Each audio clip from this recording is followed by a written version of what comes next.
माझ्या दीदीचं काहीच महिन्यांपूर्वी लग्न झालं होतं. दीदीच्या लग्नाच्या वेळी नेमके माझे पेपर्स चालले होते. त्यामुळे मी दीदीचं लग्न एन्जॉय करू शकले नव्हते. जिजूंसोबत मस्करीही मी करू शकले नव्हते. जिजूंची मी एकुलते एक मेहुणी होते. त्यांची कानखेचणी करण्याची संधी त्यांच्या लग्नाच्या वेळी मी गमावली होती. आता पूर्ण 4 महिन्यांनंतर मी माझ्या अभ्यासातून थोडी फ्री झाले. एकदाचे काय ते माझे पेपर्स, ओरल सगळं काही संपलं होतं. दीदीसोबत बोलायला जाण्याची संधीही माझी हुकली होती. तिच्या लग्नाच्या पूर्ण 4 महिन्यांनंतर मी दीदीला भेटायला निघाले. 4 महिन्यांनंतर दीदीला भेटून मी फार खुश झाले. मी जेव्हा दीदीच्या घरी पोहोचले तेव्हा जिजू मला बाहेर कुठेतरी जाताना दिसले. मी त्यांना मोठ्या आग्रहाने त्यांची मीटिंग कॅन्सल करायला सांगितली व काही वेळ माझ्यासोबत थांबायला सांगितलं. जिजूंनी सुरुवातीला थोडा भाव खाल्ला की त्यांना त्यांच्या कामातून सुट्टी घेता येणार नाही. पण जेव्हा मी त्यांच्यासोबत थोडी मजाक मस्करी सुरू केली तेव्हा तर लगेचच त्यांनी त्यांची मीटिंग कॅन्सल केली व ते घरी थांबायला तयार झाले. बहुतेक जिजूंना माझा मजाक मस्करीचा स्वभाव भावला होता. पूर्ण 4 महिन्यांनंतर दीदी व जिजूंना भेटून मला खूप छान वाटत होतं. माझी दीदी एका पायाने अपंग होती. कायम ती हातात कुबड्या घेऊन चालायची. तिच्यासारख्या अपंग मुलीला जिजूंसारखा समजदार आणि प्रामाणिक नवरा मिळाला होता. आईबाबांना तर दीदीच्या अपंगत्वामुळे तिचं लग्न होईल की नाही या गोष्टीचं फार टेन्शन होतं. दीदीचं लग्न वयाच्या 28व्या वर्षी झालं होतं. तिचं लग्न थोडं लेट झालं पण योग्य व्यक्तीसोबत झालं. यामुळे आई बाबाही फार खुश होते. दीदीचा सुखी संसार पाहून मला फार समाधान मिळालं होतं. दीदीच्या घरी आल्यापासून तिच्या घरात मी कामवालीला काम करताना पाहत होते. दीदी म्हणाली की तुझ्या जिजूंना मी धावपळ केलेली आवडत नाही म्हणून त्यांनी माझ्या मदतीसाठी घरात मोलकरीण ठेवली आहे. मागच्या 4 महिन्यात जिजूंसोबत माझं एवढं खास काही बोलणं झालं नव्हतं. कधीतरी आईबाबांचा दीदीकडे फोन व्हायचा पण तेव्हा जिजू त्यांच्या कामानिमित्त कुठे ना कुठे बाहेर असायचे. त्यामुळे त्यांच्याशी एवढं खास बोलणं होत नसे. जिजू एवढे प्रेमळ असतील हे मला माहीत नव्हतं. त्या दिवशी ते जेवायलाही आमच्यासोबत बसले. दीदी आणि मी आमच्या आठवणी सांगत होतो आणि जिजू ऐकत होते. दीदी म्हणाली, पायल तुला घरी येऊन काहीच तास झालेत पण तुझ्या येण्याने घरात अगदी खेळीमेळीचं वातावरण निर्माण झालंय. दीदीच्या बोलण्यावर दुजोरा देत जिजूही माझी प्रशंसा करू लागले. ते म्हणाले, खरं बोललीस सरला. खरंच पायल आल्यापासून घरातील वातावरण अगदी आनंदीमय झालंय. त्या रात्री जेवण झाल्यावर आम्हा सगळ्यांसाठी जिजू मसाला पान घेऊन आले.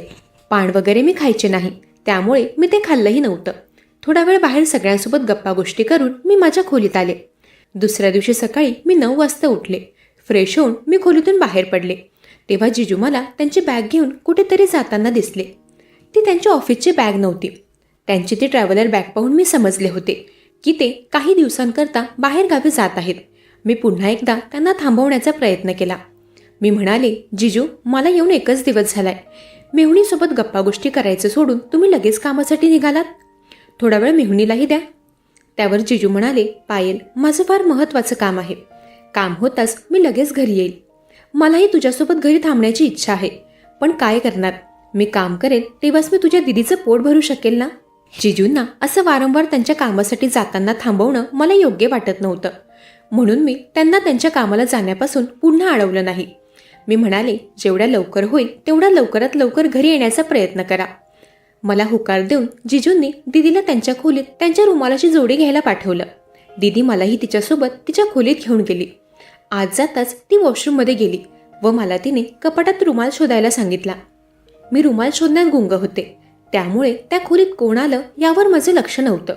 मग जिजू आत आले आणि दीदीला विचारलं, सरला माझा रुमाल सापडला का. त्यांना वाटलं होतं दीदी कपाटासमोर उभी आहे. मी मागे वळून पाहिलं. जिजू मी पायल आहे. दीदी वॉशरूममध्ये आहे. जिजू म्हणाले, सॉरी पायल मी तुला सरला समजलो. सरला व तुझी उंची अगदी सारखी आहे त्यामुळे मला समजलंच नाही की तू पायल आहेस. सॉरी पायल. जिजू बोलतच होते तोच दीदी वॉशरूममधून बाहेर आली. दीदी आमच्याजवळ येऊन उभी राहिली. आम्ही रुमाल घेऊन खोलीतून बाहेर आलो. काहीच वेळात जिजू त्यांच्या कामानिमित्त बाहेरगावी जायला निघाले. जिजू जाताच मी दीदीला म्हणाले, दीदी एवढ्या दिवस जिजूंची अशी कुठली मीटिंग आहे. तेव्हा दीदी म्हणाली की तुझ्या जिजूंनी 2 महिन्यांपूर्वीच त्यांची नोकरी सोडली आहे. त्यांना स्वतःचा बिझनेस सुरू करायचा आहे. त्या संदर्भातच त्यांची धावपळ सुरू आहे. त्यांच्या हाती जॉब व्यतिरिक्त थोडा पैसा आला तेव्हा त्यांनी त्यांचा जॉब सोडायचा निर्णय घेतला. लग्न झाल्याच्या सुरुवातीला मलाही वाटायचं की माझ्या नवऱ्याने माझ्यासोबत घरी थांबावं.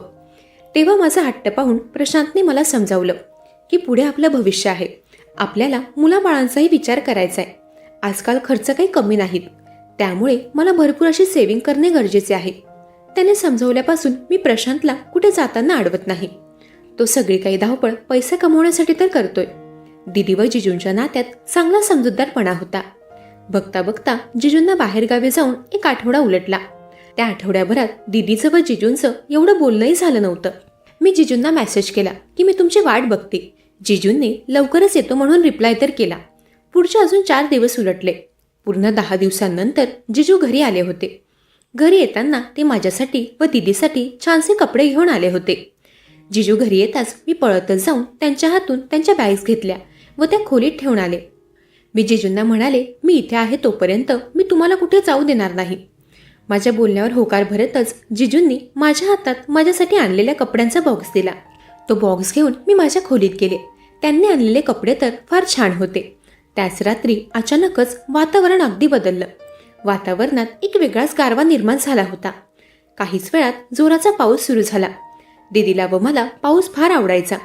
तेव्हा मी जिजूंचा हात पकडून त्यांना टेरेसवर घेऊन जाऊ लागले. जिजू माझ्यासोबत घराच्या दरवाजापर्यंत तर आले होते. दरवाजाजवळ येताच ते म्हणाले, तू पुढे जा, मी सरलाला घेऊन येतो. माझा हात सोडून ते त्यांच्या बायकोला हात द्यायला गेले. दीदीला कडेवर उचलून ते तिला टेरेसवर घेऊन गेले. ते दोघेही टेरेसवर अगदी मनसोक्त भिजत होते. माझ्या दीदीला फोटोग्राफीची फार आवड होती. तिने स्वतःसाठी कॅमेराही खरेदी केला होता. दीदी म्हणाली, पायल, जाऊन माझ्या कपाटातून माझा कॅमेरा काढून आण. या वर्षीच्या पहिल्या पावसात आम्हा दोघा नवरा बायकोंचे छान फोटो क्लिक कर. दीदीचं ऐकून मी लगेचच तिच्या खोलीत गेले व कॅमेरा शोधू लागले. बराच वेळ मी तिच्या खोलीत होते. दीदीने कॅमेरा कुठे ठेवला होता ते मला सापडत नव्हतं. कॅमेरा माझ्या हाती लागताच मी तिच्या खोलीतून बाहेर निघाले. मी टेरेसवर जायला निघाले. मी टेरेसवर पोहोचताच त्या दोघांचे फोटो क्लिक करू लागले. दीदी जिजूमधील प्रेम पाहून मला खरंच आश्चर्य वाटत होतं की माझ्या अपंग दीदीला तिच्या अपेक्षाहूनही चांगला नवरा मिळालाय. दीदी 28 वर्षांची होती तर जिजू 35 वर्षांचे. ते दिसायलाही सुंदर होते व शरीरानेही अगदी सुदृढ होते. त्यांनी माझ्या अपंग बहिणीत काय पाहिलं की त्यांनी तिच्याशी लग्न केलं. त्या दोघांना सोबत बघून अचानक माझ्या डोक्यात तो विचार आला. जवळजवळ तासभर आम्ही पावसात भिजलो होतो. घरी येताच मी पुन्हा एकदा आंघोळीला गेले. तसं पाण्यात भिजायचा मला अजिबात कंटाळा नव्हता. आंघोळ होताच माझी नजर बाथरूमच्या हँगरवर गेली.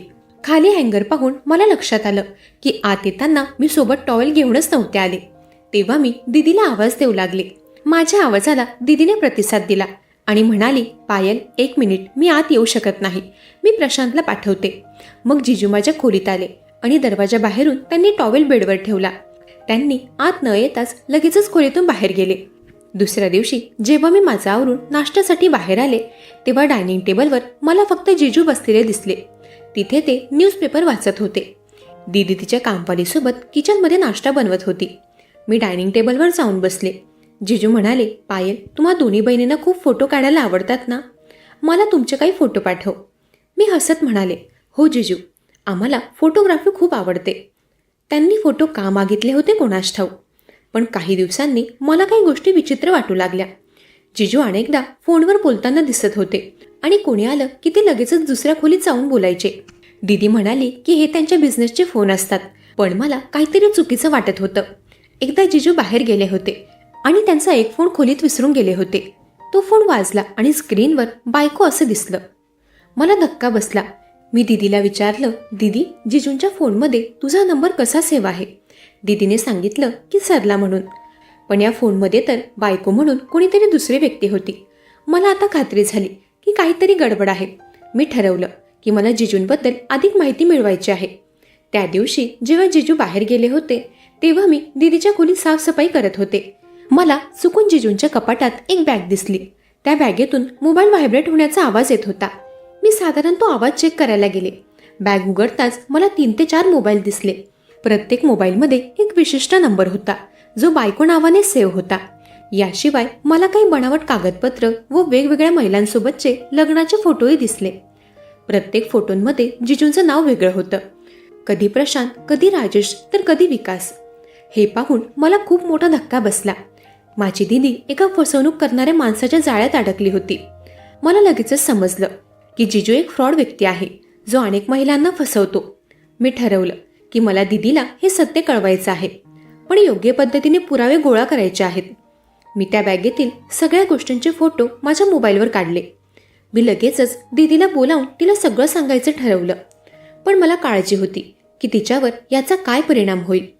तिचं प्रशांतवर खूप प्रेम होतं आणि तिचा त्याच्यावर पूर्ण विश्वास होता. मी ठरवलं की पहिले मला दीदीला मानसिकरित्या तयार करावं लागेल. मी दीदीला हळूहळू काही प्रश्न विचारायला सुरुवात केली. दीदी, तुला जिजूंच्या मागच्या आयुष्याबद्दल काही माहिती आहे का? त्यांचे कुटुंब कुठे राहते?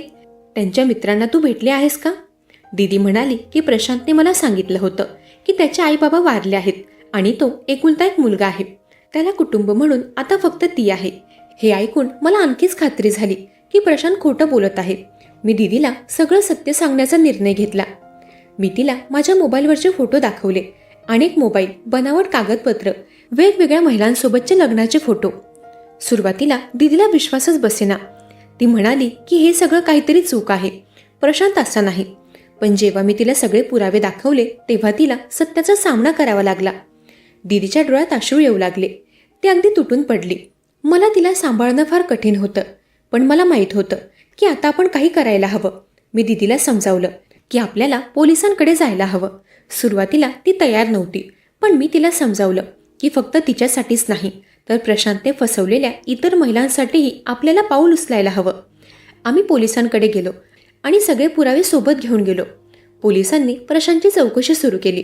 त्यांनी त्याच्या बॅगेतील सगळे पुरावे, बनावट कागदपत्र, अनेक मोबाईल, वेगवेगळ्या महिलांसोबतचे फोटो जप्त केले.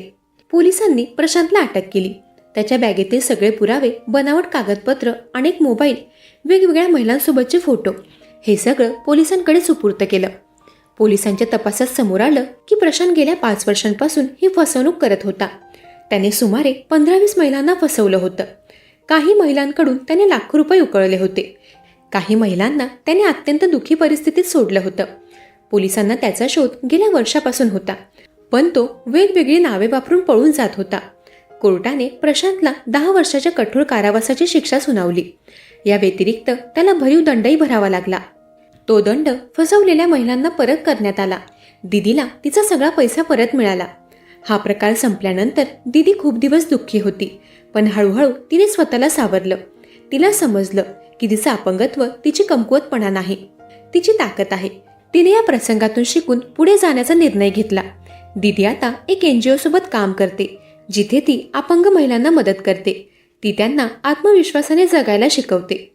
तिने आपल्या अनुभवाचा उपयोग करून अनेक महिलांना फसवणुकीपासून वाचवलं आहे. ती लग्न समारंभातील जोडीदार निवडीबद्दल जागरूकता कार्यक्रमही आयोजित करते. माझी दीदी आता खूप मजबूत आहे.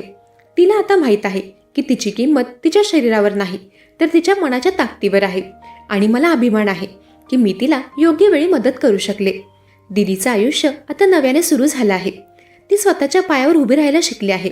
आणि सर्वात महत्त्वाचं म्हणजे तिने आपल्या अनुभवाचा उपयोग करून इतरांना मदत करण्याचा मार्ग निवडला आहे.